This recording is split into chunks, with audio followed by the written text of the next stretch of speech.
거두절미하고 다이어트하기 안전하냐고요? 아는 언니가 여기서 한 달에 10kg나 뺐다던데 저도 그렇게 뺄 수 있겠죠? 다이어트약에는 뭐가 들어있나요? 3, 2, 1. 안녕하세요, 다킴TV 다킴입니다. 오늘은 다이어트 클리닉을 오시면서 초진씨 가장 많이 하는 질문 베스트 5를 여러분과 같이 한번 나눠보도록 해보겠습니다. 일단 첫 번째, 다이어트약 정말 안전한가요? 바로 이 질문인데요. 아마 많은 분들이 가장 궁금해하시는 부분이지 않을까라는 생각을 해봅니다. 워낙 다이어트약에 대한 소문이 많고 또 부작용도 많이 알려져 있다 보니 다이어트약 자체가 안전한지에 대한 궁금증은 어쩌면 당연할지도 모릅니다. 거두절미하고 다이어트약이 안전하냐고요? 네, 뭐 약을 어떻게 쓰는지, 어떤 용량을 쓰는지, 어떤 약의 조합으로 쓰는지, 또 어떻게 쓰다가 어떻게 줄이면서 끊는지에 따라서 그 안전성 여부가 결정될 것 같은데요. 일단 FDA에서 승인된 권고기간, 뭐 예를 들면 펜터민 같은 경우에는 3개월을 연속으로 쓰게 되면 일정 기간 휴약 기간을 가져야 된다 라는 그런 부분들을 지켜야 할 것이고요. 그리고 또 기저질환과의 연계 여부, 즉 예를 들면 뭐 펜터민을 쓰고자 할 때 갑상선 기능 항진증이 있다거나 아니면 뭐 심장 질환이 있다거나 라고 했을 때 이러한 점들을 고려하여 약의 선택, 또 약의 용량을 결정하는 것 굉장히 중요한 일일 것입니다. 그 외에도 약이 유발하는 여러 가지 부작용들에 대해서 끊임없이 모니터링하면서 약을 처방한다면 비교적 안전하게 약을 잘 처방받으실 수 있을 것입니다. 다음 두 번째, 다이어트 약 먹으면 원래 뭐 잠 못 자고 두근대는 거 맞죠? 바로 이 질문인데요. 바로 부작용과 연관된 질문입니다.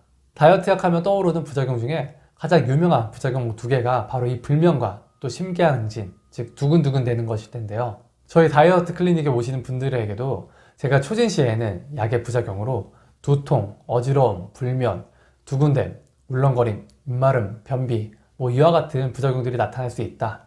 한 초반 3일 정도까지는 이러한 부작용들이 나타날 수 있으나 일주일 이상 지속이 된다면 그때에는 약의 용량을 바꾸거나 아니면 약 종류를 변경해야 된다라는 것을 미리 말씀드립니다.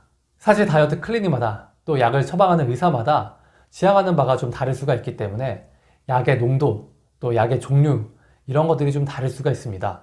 저는 일단 처음부터 너무 세게 처방하는 것은 좀 반대하는 입장인데요. 초진임에도 불구하고 약을 좀 세게 짓는 경우도 물론 있긴 하지만 대부분의 경우에는 그렇게 약을 처음부터 세게 짓는 것을 좀 꺼리는 편입니다. 그렇기 때문에 앞에서 말씀드린 그런 부작용들이 많이 나타나는 편은 아닌 것이 사실입니다. 하지만 그렇게 처방함에도 불구하고 어떤 분들은 약이 좀 과하게 작용하는 경우도 있고요. 또 어떤 분들은 약의 효과가 좀 적다라고 말씀하시는 분들도 있습니다. 그렇기 때문에 다이어트 약은 초진의 상담이 굉장히 중요한 부분을 차지합니다. 그래서 처음 처방할 때부터 효과는 최대한 좀 잘 나타날 수 있게, 또 부작용은 최소화 시킬 수 있게 이렇게 처방하는 것을 목표로 해서 다양한 상담을 통해 적정한 용량과 또 적절한 약을 고르고 선택해서 처방하게 되는 것이죠. 다음 세 번째, 아는 언니가 여기서 한 달에 10kg나 뺐다던데 저도 그렇게 뺄 수 있겠죠? 요즘 저희 다이어트 클리닉에 처음 내원하시는 분들의 비율을 보면 지인 소개가 한 70에서 80%를 차지하고 있습니다. 그렇기 때문에 자신의 그 지인의 다이어트 상황을 말씀하시면서 저도 그렇게 좀 빨리빨리 잘 빼고 싶어요 라는 이야기를 덧붙이시는 분들이 계시는데요. 사실 이런 이야기들을 들으면요, 뭐 저희 클리닉을 다니면서 어쨌든 안 빠진 것보다는 많이 빠져서 뭐 기분이 좋다라고 하시니까 저도 기분이 좋기도 하지만 또 한편으로는 약간 민망하기도 합니다. 일단 앞에서 말씀하신 대로 한 달에 10kg 정말 뭐 잘 빠진 것처럼 보이지만 사실은 체중 감소 속도가 너무 빠른 편에 속하였기 때문입니다. 사실 의학적으로 또 비만학적으로 살펴봤을 때 체중 감소 속도의 가장 최고점은 일주일에 1kg 정도가 가장 적당하다고 볼 수 있겠습니다. 그래서 내원하신 분들께도 제가 이 점을 꼭 말씀드리죠.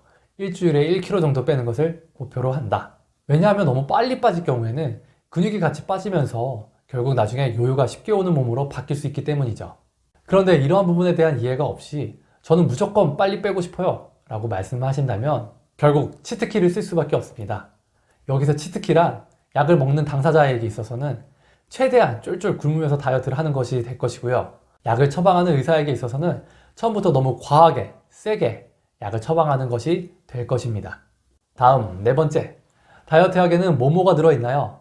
이렇게 다이어트 약에 대한 종류를 물어보시는 경우가 많습니다.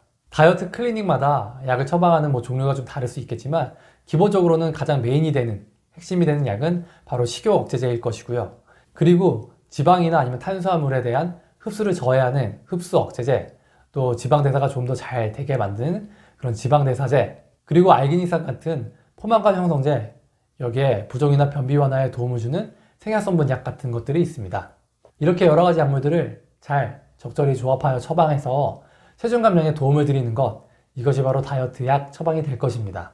마지막 5번째, 다이어트 약을 계속 먹어도 되나요? 라는 질문인데요. 이 질문은 약간 텀을 중간에 둘 수 있을지 모르겠지만 다이어트 약을 자주 복용하시는 분들이 초진시 내원하셔서 하시는 질문 중에 하나입니다. 사실 다이어트를 하게 되면 목표 체중까지 잘 도달하게 된다고 하더라도 금방 요요가 오는 경우가 많고요. 요요가 금방 오지 않는다고 하더라도 감량된 체중 자체를 유지하는 것, 이거는 정말 쉬운 것이 아닙니다. 이는 바로 우리 몸의 항상성 때문인데요. 이러한 항상성 때문에 몸무게가 빠지더라도 이전 몸무게로 자꾸 돌아가려고 하는 경향성이 생기는 것이죠. 그렇기 때문에 체중 감량의 목표를 이룬 이후에는 약 복용기, 휴지기, 혹은 장기 처방이 가능한 약의 복용, 혹은 간헐적으로 필요할 때 약을 복용하는 형태의 복용법들을 사용할 수 있겠습니다.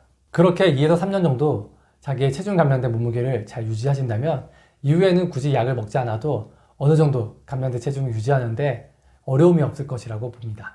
네, 오늘 내용은 어떠셨나요? 아마 다이어트 클리닉을 방문하고자 하시더라도 여러 가지 궁금한 점, 또 여러 가지 걱정되는 점들 때문에 방문하기 좀 어려워하시는 분들이 계실 줄 아는데요. 오늘 영상이 그런 분들에게 있어서 이러한 궁금증, 또 걱정거리들을 조금이나마 해결해 드렸다면 정말 좋겠네요. 오늘 영상이 마음에 드셨다면 좋아요와 구독, 그리고 알람 설정까지 부탁드립니다.